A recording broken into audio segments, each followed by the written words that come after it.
Kabila ng mga struggles na pinagdaanan mo, paano ka nakapasok sa Mrs. Laguna? Actually, my brother. I've mentioned that my brother is a pageantero. I'm proudly saying he's the Mr. Laguna. Ginoong Laguna. Is that Ginoong Laguna? 2024. 2024. So, in Anilag. So, he's actually my best friend, and also Wow. siya yung talagang nagpipilit. I went through depression. I was diagnosed with depression and anxiety. I was staying at home. I'm working 2 to 3 jobs because I cannot sleep. Mhm. I don't make friends. I had social anxiety. And Ginawa mo busy yung ano mo. yeah, I really had to occupy myself kasi or yes. else. Because I'm on the suicidal na eh. Like, I came to a point that I wanted to just end my life and my kids' life. But, we don't want to go there. Yes. So I sought help. I have a psychologist that I meet before when I was not okay. And then my brother, one of the treatment that she recommended, Doc May, is to go out. But I'm not ready to Yes. go out. So my brother, he said, sali ka dito. Ano yan? And then so I went to audition. I was wearing my pajama, my t-shirt. I'm plus size now, Oh, but I was yes. bigger last year.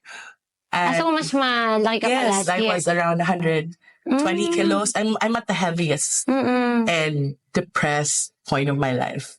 And then I fortunately got in. And then that's when it started. It turned out to be the turning point of my story. Being a part of Miss Laguna is a blessing because I got to be with other women who went through Yes. more difficult situation than I did. So I thought, ang hirap na nung pinagdaanan ko. But when I met these women, they actually went through worst situation than I did. A lot of them namatay na, nabuhay ulit. Some, more difficult situation, Yes. and they overcame. So they turned out to be the best influencers that I had. And yun yung naging turning point. My story ko is like, it's a blessing kasi I get to meet these people, and then Yes. we go out to charities. I meet more unprivileged people than I am. So it makes me realize that if you meet these kind of people, you realize that you're still blessed. Yes. Kasi you're healthy, you have a wonderful job, you have You have your wonderful family. kids, your family supports you. Mm. Some of them had to go through the struggles on their own. Yes. So, yun. So, it's like a wake-up call na, oh my God, thank you, Lord, for bringing me to this pageant. So, they say pageant, mom, Mika na, you should be staying home. But, it's more than that. It's sisterhood. It's family talaga. So, bali nagkaroon pala ng community ng pageantry. Or you gain friends? Yeah, sisters. Families talaga. Like, we in Miss Laguna have different advocacies. Yes. So some of them advocates for VAUSI, spiritual health, mental health, physical health. So I met these wonderful sisters of mine that influenced me. Kaya ngayon, I'm into fitness because I have a Spartan sister in Miss Laguna, Jessa. So, and then I have Wendell, and all of them, they really taught me how to be a better version of myself. Pero before, you don't have a community or you don't have friends? I'm a Christian. I have a church that I go Yes. to. But How about your friends? Hindi mo since ba all sila of nakakausap? them know my husband, I avoided everyone because Parang in-isolate mo yung sarili so mo. that's why I had a social anxiety. So I didn't actually like crowd. I didn't like standing in front of many people. When I used to love it, now I didn't. But my brother just said, you have to go out, and he taught me how to do Tinder and all that stuff. So dating apps, it's a bad influence or a good influence. But yeah, it turned out to be the Nagkabuhay that I yung life needed the mo. most. Yes. So a lot of things. I enjoyed Miss Laguna, and we're still in contact. My sisters in Miss Laguna, and we meet every now and then. We have charities that we go to, even after the coronation. So that's a great thing about it. It's not just like a pageant that happened overnight and then the next day, Wala wala na. na. Yun. Grabe, no? Actually, minsan yun yung nagiging ano natin, parang pag in-isolate natin, kasi nga sinasabi, di ba, no one is an island. Yes. Kailangan natin ng tao na makakasama natin para makita yung life natin na maganda. Yes. And hindi lahat kasi ng tao, kumbaga, perfect. Exactly. Di ba? Doon mo nakita na parang, teka lang, mas mahirap pa rin pinagdadaanan niya, pero bakit ako sobrang wasted? Samantalang siya, okay lang. Di ba? So, yun yung good thing na nangyari sa'yo sa Mrs. Laguna. Yes. And I believe that we all go through a phase. So maybe that was my phase, the first 3 years, really just trying to understand what went wrong, what did I not do, was I not enough? Mga ganun questions. And then eventually realizing that it's not your fault. Yes. You know, you're enough.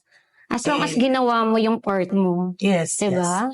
Meron kasing mga, parang iba dyan, na parang hindi naman nila ginawa talaga yung part nila para mapag-book. Pero sa tingin ko na nagawa mo yung part mo. And 10 years is enough.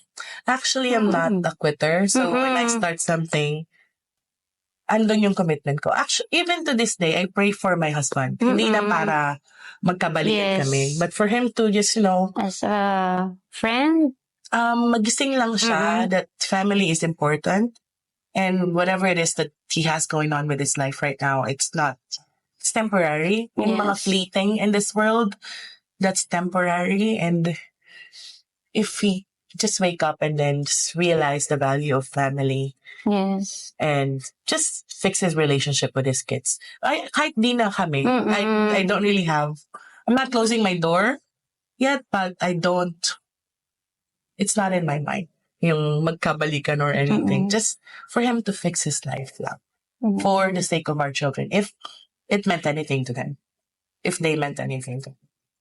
So, ibig sabihin, Ma'am Jonette, parang pumasok ka ng Mrs. Laguna para lang ma-overcome yung mga anxiety and depression mo. Yes. Hindi para manalo. Oh, I just participated to be out in the community, meet new people. But, they saw something in me and I won. So, it's, the winning is just the piece of, the cake, the icing on the cupcake. But really, it's more on just overcoming the depression that I was going through at that time. So, parang in-enjoy mo lang din siya. Yes, and I really enjoyed Mrs. Laguna. Hindi lang yung crown yung napanalunan mo, kundi yung ikaw, as ano ka ngayon, di ba? Yes. I'm gonna, if I look back from where I was last year and then where I am now, malayo pa ako, but I've already also gone far na from where... Naka-move forward ka na. Yes, I'm not stuck anymore.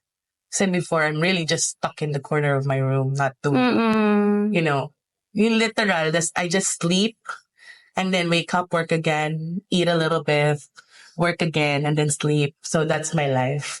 But maybe it's a phase. Pero before talaga, yun yung routine mo? No. Nung kayo pa, nung husband? No. Or parang umikot na yung buhay mo sa kanya, parang ganun? Oh, kasi when you get married, talaga naman priority mo. Una, asawa mo. And then kids mo. And then trying to keep the family together. Tapos parang wala na tayong masyadong oras sa friends. Sa friends it changes. You ask yourself, okay, what do I have to change? So I changed me. I did everything. I spent money. I did everything to also try to change me. Like I said a while ago, in the process, I lost me. So ngayon, I'm trying to find me, and this is the new me. Wow. Yun. Sobrang nakaka-inspire. Parang na-inspire akong sumali sa Miss. Come on. August na. Pero yun nga, bawat tao talaga may pinagdadaanan na struggles. Yes. So, in every struggles, nandun actually yung opportunity. Yes. And right now, ikaw yung may crown and you are raising your advocacy.